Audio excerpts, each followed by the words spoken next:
June মাসের 6 তারিখে রামচন্দ্রপুর বড় মহানন্দা গ্রামে একটা ঘটনাকে কেন্দ্র করে প্রচন্ড মারামারি হয়। বিশেষ করে এটা হলো জমি জমার বিষয় নিয়ে বিরোধ ছিল, সেটাকে সৃষ্টি করে ব্যাপক মারামারি হয় দুইটি পক্ষের মধ্যে।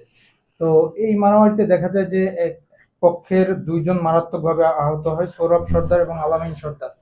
তো আমরা এই মারামারি এবং গ্যাঞ্জাম এটা যে ঘটনার সাথে মূল যে জড়িত যারা ছিল তাদেরকে অধিকাংশই আমরা অ্যারেস্ট করতে সক্ষম হয়েছিলাম। কেউ কেউ জামিনে ছিল। আর 1 নম্বর এজাহার নামী আসামি যে হাসানুর জামান সুমন, তাকে আমরা অ্যারেস্ট, সে পলাতক ছিল, ওই সময় অ্যারেস্ট করতে পারিনি। পরবর্তীতে আমরা তাকে ঠাকুরগাঁও বুল্লা থানা থেকে গতকাল অ্যারেস্ট করতে সক্ষম হয়েছি। তাকে আমরা আইনের হেফাজতে এনেছি। আর এই যে ঘটনাটা, এখানে সামান্য জমি জমার বিরোধকে কেন্দ্র করে দেখা যায় যে দুইজন মারাত্মকভাবে আহত, ইনজুর্ড। তারা একজন পঙ্গু হাসপাতালে ভর্তি আছে, আরেকজন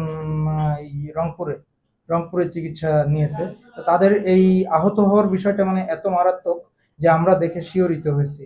আর যে কেউ দেখলে আসলে খুব ভয় পেয়ে যাওয়ার মতো যে এতভাবে কেউ কাউকে সামান্য গন্ডগোল নিয়ে আহত করতে পারে।